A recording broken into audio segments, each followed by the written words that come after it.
Al Jazeera Podcasts. Today, a Hollywood legacy studio is up for grabs.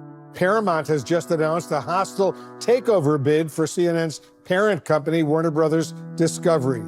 This news coming just days after the company announced a deal with Netflix. Two giants are racing to claim Warner Brothers, and the stakes are huge. What happens when the deal is sealed? I'm Malika Bilal, and this is The Take.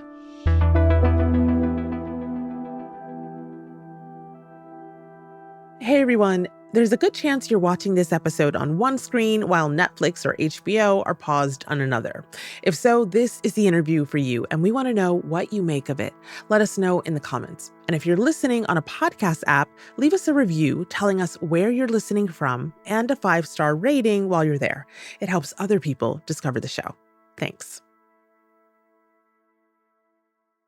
My name is Rani Molla. I'm the senior tech correspondent at Sherwood News. Sherwood News is a business and tech-focused site. I cover all big tech companies and things that move the market. Well, Rani, that makes you perfect for this conversation. Welcome to The Take. Let's set the scene a little. Warner Brothers Discovery isn't just any company. It's one of Hollywood's 5 legacy powerhouses with franchises like Harry Potter, DC's Batman, Superman, and The Matrix. What if you were unable to wake from that dream? And through its merger with HBO in 2022, it also ended up with massive series like Game of Thrones and The Last of Us. So on the surface, it seems like a top-tier shop for entertainment content. So then can you explain why Warner Brothers ended up for sale in the first place? Well, it's difficult out there. It's sort of because the entertainment industry that it's in has been in decline. There have been fewer people watching regular TV for years now. And if there's fewer people watching TV, that means that these companies get less ad money. They get, fewer people are watching ads, less money for them. It's difficult. They also have to spend a lot of money creating the content that they create to go in theaters where people aren't going as much either. So earlier this year, Warner Brothers Discovery just said, we're going to split ourselves into 2 companies. One where it's going to be the streaming and studio assets, and the other one where we'll have our CNN and TNT, the regular TV stuff. And part of that was to make them more sellable. Then they basically put themselves up for sale. So they're saying, it's hard out here. Someone maybe buy us. Wow. And someone did, to the tune of $82.7 billion. Okay, so let's talk about that someone. That's Netflix. This wasn't a small move. On December 5th, Netflix said it would step up to the plate and it would buy Warner Brothers Discovery Studios and streaming arm in a deal that is worth about $82.7 billion. That includes the debt. Mm-hmm. And it announced the deal publicly as if it were already happening. What does Netflix actually want out of this acquisition? I think what Netflix wants is a giant content library. As a colleague of mine recently wrote at Sherwood News, they've spent, as much on content in the past, since the pandemic, as they're going to spend on this merger. They spend a lot of money creating these shows that we watch and these movies that we watch on Netflix. And they're like, oh, wait, this company's for sale that has IP that everyone already loves, Harry Potter, Game of Thrones. This is actually perhaps a cheaper way to go about it. And it's proven, we don't have to make a hit. We know that people already have watched these hits and want to watch it. So part of it is because they want to add to their library. They want to be something that people have to have. Netflix, too, has struggled with subscriptions. They used to be disrupting regular TV. Everyone was going to Netflix. And now Netflix has seen their subscriptions go down as they have more streaming competitors, and they have other competitors like TikTok and YouTube, things that aren't long-form video content. And I'd also add that this isn't something that they do. Netflix hasn't really done a giant content buy before. They've said again and again, we're builders, not buyers. We're going to make these shows ourselves. And maybe it's harder than they thought, or maybe this is just a really good deal for them. Okay, well, you are not just a tech reporter. You also hosted a podcast on Netflix, Land of the Giants, The Netflix Effect. So tell me, based on all of your knowledge, the reporting that went into that podcast, did this surprise you at all? I was actually pretty surprised. Yeah, as I said, they've always been, we're going to do it ourselves. We're not going to do these big acquisitions. We'll never, never, never do this. At one point they said, I think Ted Sarandos, he's the co-CEO of Netflix. He's very big in the entertainment world, said, we want to become HBO before HBO becomes us. HBO was getting its streaming service. And now they're just in a place where they're more of a mature company where they could just buy HBO and, and its parent organization. So yeah, I was surprised. But it also sort of put things into perspective a little bit. Like Netflix was long considered to be the disruptor, right? It came in and all of a sudden you could watch everything that was on TV, whatever you wanted without commercials. And it was revolutionary. It was a really big deal. And like for a long time, I was like, obviously this is the future.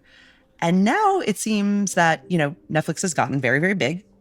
It's still the biggest streamer, but it has a lot more competitors now. And Netflix used to say, our only competition is sleep. We don't have to worry about anyone else. It's just that there's not enough hours in the day.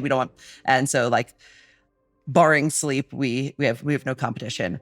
And now they do have competition. Like people spend more time watching TV on YouTube, short form video on YouTube, on things like TikTok, on Snap. I don't know if those are going to ultimately replace like watching movies and watching TV shows, like if our attention spans will be so short. But it does show that there's a bit of an existential crisis, that all of a sudden, they're not building the new content. They're not making things that they think people are going to watch. They're buying stuff that people already like. It almost seems like they could potentially be disrupted. So they're sort of digging in, kind of what the TV networks had done and the studios had done back then when they were first coming up, was saying like, let's stick with what we know. Let's consolidate. Let's, give people more of what they have. And, obviously the HBO, Warner Brothers studio stuff is amazing. It's amazing content. But like, I have to wonder if there's a little bit of fear in there that they've gotten a little old and stodgy. Oh, wow. Okay, well, you mentioned an existential crisis, and then the plot thickens because in comes Paramount with a completely different approach. Just 3 days after Netflix's acquisition announcement, a hostile $108.4 billion bid for the entire company. Cash. Not just exactly in cash, straight to the shareholders, not just the studio, not just HBO, but everything. Okay. Right. What went through your mind when you saw that? Well, Paramount has been trying to buy Warner Brothers Discovery for a while. They've put in a few proposals. Like, it was very clear that they wanted this. They'd put out a bunch of offers. They were trying to buy it for a while now. So I wasn't that surprised that they came in and said, no, we really, really want this. Obviously, a hostile bid straight to the shareholders is sort of rare, but I get it. And part of it was they were going in there thinking that they were definitely going to get it in the first place. You have David Ellison and his, who's running Paramount, and you have his father, the Oracle head, Larry Ellison. They're both very close to the Trump administration. And both very, very, very rich. And both lots of money. They were a little bit cocky. It seemed like they were coming in being like, of course we're going to get this. We're going to tell Warner Brothers that we want it and we're going to buy it. And we've got the blessing of the president and we're done. And then so when Netflix came in, that was a surprise, but them Paramount coming back was less of a surprise for me. Okay, well, the financing behind that bid is striking, so I want to note it. A recent filing shows that Paramount's offer is backed by about $24 billion in debt from sovereign wealth funds in Saudi Arabia, Qatar, Abu Dhabi, along with support from the firm of Jared Kushner, President Donald Trump's son-in-law, Affinity Partners. So when you look at that mix of outside money behind this bid and take into account what you just told us, that Paramount had been wanting this for a while, and it seemed maybe a little bit cocky, saying we sort of have this in the bag. Yeah. What does it say about the significance and the stakes of this deal? I mean, they're going directly to shareholders now with an all-cash offer, right? So like that's obviously very attractive. But I guess it's interesting to look at the different ways in which the two companies are raising the money. Netflix obviously has, tons of money to begin with. They would take out a loan to do this, and they would offer some stock. But their loans would be low interest loans from banks. If Paramount does this, they have to borrow a lot more money, and they have to include sovereign wealth funds, like Middle Eastern sovereign wealth funds. That makes things a lot more complicated. It's just so much less straightforward than the Netflix bid. None of this is set in stone that it's actually going to happen. There still has to be review to see whether there's antitrust concerns here. Even Paramount, there would have been considerations there because there's a lot of consolidation. They have their own networks, they have their own studios. Everyone's getting bigger and bigger and bigger. Okay, so Rani, you mentioned considerations. I want to go to those next. There is a political side to this. The Trump administration hasn't taken an official position on either bid, and Trump had said that he's not, quote, friends with either Netflix or Paramount. We have to see the Netflix percentage of market, Paramount, the percentage of market. I mean, none of them are particularly great friends of mine. But during Trump's first term, we saw in 2017 the U.S. Justice Department fight an AT&T and Time Warner merger. So when we look at a merger, an acquisition this huge, one might wonder, why haven't regulators stepped in? Or do we think that could be coming? Are there potential problems down the road? Well, I don't pretend to know what Donald Trump is going to do here, but I think this administration is different even than his last administration.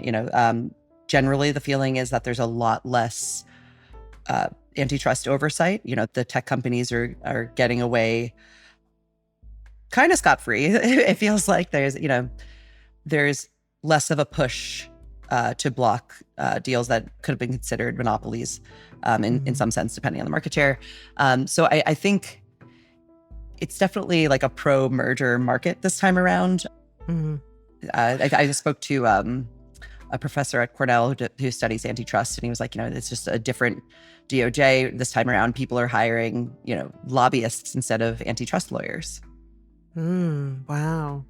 I mean, really what that sounds like to me is then we really don't know which way this might go. Yeah, that's a big I don't know. One has pitfalls. Yeah. But if it's a different administration and a different time that we're living in, right, either one could go. Right. There's absolutely going to be review, but whether Donald Trump puts his, thumb on the scale either way, remains to be seen.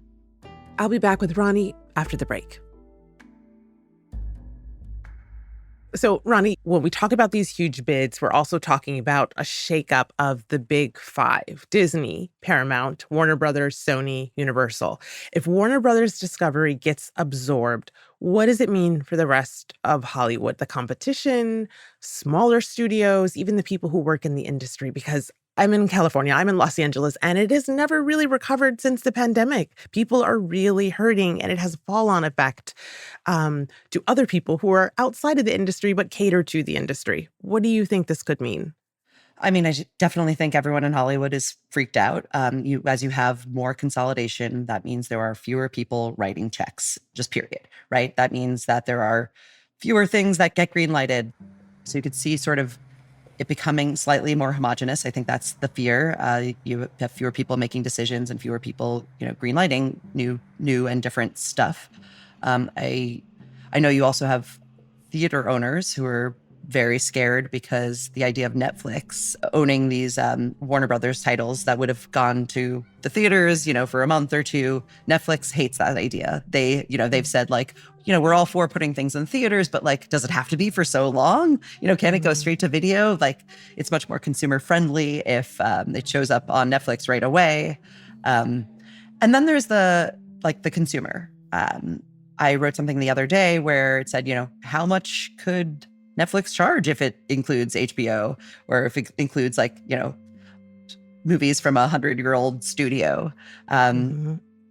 They've said on the investor call, they said that they would run them side by side. I can't imagine that's going to stay that way for long. At some point, a lot of the content from HBO is going to go into Netflix, I assume. I think everyone assumes that. We don't know if that means there's going to be a more expensive HBO tier or what, but if you have to have Netflix and it has everything on it, you could charge more for it. And so I think that means people's bills will go up. And you heard Disney saying that earlier this year.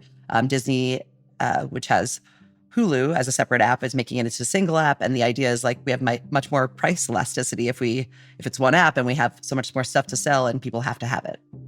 Mm.